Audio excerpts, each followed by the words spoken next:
Hello दोस्तों, हम आज बात करेंगे आरएमएस वैल्यू के ऊपर। आरएमएस वैल्यू क्या है, क्यों हम इसे यूज करते हैं, हमारे लिए क्यों ज़रूरी है, हम इसके बारे में आज जानेंगे।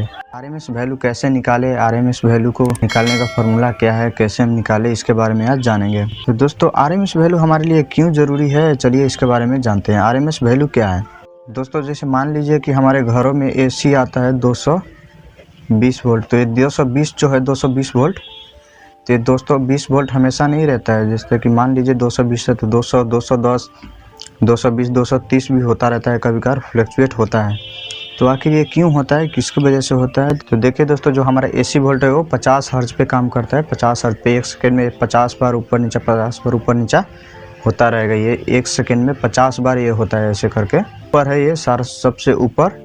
ये हम पीक वोल्ट बोलते हैं इसे, क्योंकि ये बार बार बेसी होता रहता है, बढ़ता है, फिर नीचे जाएगा प्लस में होकर, फिर ये माइनस आता रहता है, प्लस माइनस इसमें होता रहता है। ये प्लस हो गया और नीचे ये माइनस हो गया, प्लस माइनस ये होता है। पर दोस्तों, जो हमारा DC में जो है ना, DC में ऐसा नहीं होता है एकदम। ये प्लस तो प्लस, माइनस तो माइनस ये जाता रहेगा। DC में हमारा कोई आरएमएस वैल्यू और कोई पीक वैल्यू नहीं। जैसे कि ये 12 वोल्ट हो गया, 12 वोल्ट ही रहेगा, इसमें फ्लक्चुएट नहीं होता है। 12, 11, 10, 12 ऐसा नहीं होता। पर AC वोल्ट में हमारा फ्लक्चुएट होता रहता है, कम बेस। इसी के लिए हम आरएमएस वैल्यू को निकालते हैं। इफेक्टिव वैल्यू लाने के लिए हम आरएमएस वैल्यू को यूज करते हैं, ताकि हमें कोई प्रॉब्लम ना हो इलेक्ट्रिसिटी को यूज करने पे। तो दोस्तों, जो हमारा AC वोल्ट में है तो होता है एक पीक हो गया, आरएमएस हो गया और एवरेज, 3 तरह के होता है। तो हमें आरएमएस वैल्यू को हम यूज करते हैं। आरएमएस तो हम आखिर आरएमएस वैल्यू को क्यों हम इस्तेमाल करते हैं, आरएमएस वैल्यू हम क्यों निकालते हैं, क्यों ज़रूरी है?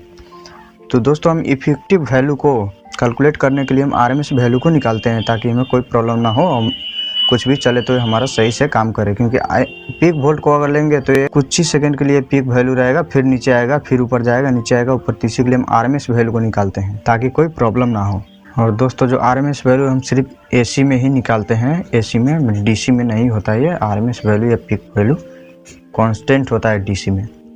हम AC में ही पीक वैल्यू निकालते हैं, AC के लिए ही यूज होता है। AC का वोल्टेज करंट को इफेक्टिव वैल्यू नापने के लिए हम यूज करते हैं आरएमएस वैल्यू को। तो दोस्तों, अगर हमें आरएमएस वैल्यू निकालना हो तो उसके लिए हम क्या करें, और पीक वैल्यू निकालना हो तो क्या करें? दोस्तों, आरएमएस वैल्यू, पीक वैल्यू निकालने के लिए हमारा 2 टाइप होते हैं, 2 फार्मूला है हमारा थ्योरी के हिसाब से दिया हुआ है। हम बात करेंगे शॉर्टकट फार्मूला का, जो कि शॉर्टकट एकदम ईजी है, आप निकाल सकते हैं। अगर कोई भी आपको एक मिल गया तो उससे आप निकाल सकते हैं। तो चलिए देखते हैं आरएमएस वैल्यू कैसे निकालें। देखिए दोस्तों, जो हमारा आरएमएस वैल्यू है, अगर पीक वैल्यू डिवाइड √2 अगर करेंगे तो हमारा आरएमएस वैल्यू निकलेगा। पीक वैल्यू को डिवाइड √2 से करेंगे तो आरएमएस वैल्यू निकलेगा। पीक वैल्यू निकालना हो तो हम इसी को बना सकते हैं। जैसे देख लिए, RMX इंटू √2 अगर करेंगे तो हमारा पीक वैल्यू निकल जाएगा। तो हम एक ही फार्मूले से हम आरएमएस वैल्यू निकाल सकते हैं, पीक वैल्यू भी निकाल सकते हैं। ये शॉर्टकट फार्मूला है, एकदम शॉर्टकट है, निकल सकते हैं।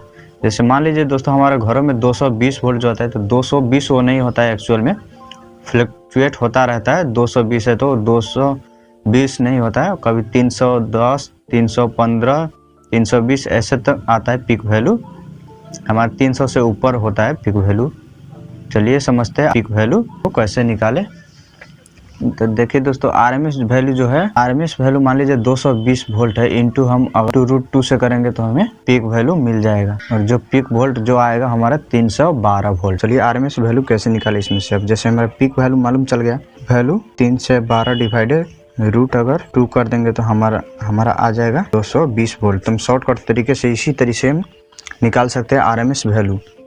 अगर हमें आरएमएस मालूम हो तो पीक निकाल सकते हैं, पीक मालूम हो तो हम आरएमएस निकाल सकते हैं। दोस्तों, जैसे हम मानिए कि अगर ब्रिज रेक्टिफायर जब हम बनाते हैं, AC को DC में कन्वर्ट करते हैं, ब्रिज रेक्टिफायर कन्वर्ट करने के लिए, तो हमारा 220 अगर वोल्ट उसमें देते हैं तो 315 वोल्ट, 310 वोल्ट ऐसे करके कुछ आता है। तो जो भी आता है, इतना जो वोल्ट आता है 310, 315, हमारे पीक वोल्ट के कारण ही उतना वोल्ट आते हैं DC में। अगर AC को DC में कन्वर्ट करते हैं ब्रिज रेक्टिफायर से, तो मेन कारण वही है आने का कि 315, 310 वोल्ट भी आता है हमारे ब्रिज रेक्टिफायर पे। अगर कोई भी सलाह और सुझाव है तो आप कमेंट कर सकते हैं। कोई भी अगर टॉपिक में अगर वीडियो चाहिए आपको तो कमेंट कर सकते हैं। उम्मीद करता हूँ वीडियो आप सबको अच्छा लगा होगा। वीडियो अच्छा लगा है तो वीडियो को लाइक कर दीजिए और चैनल को सब्सक्राइब कर लीजिए।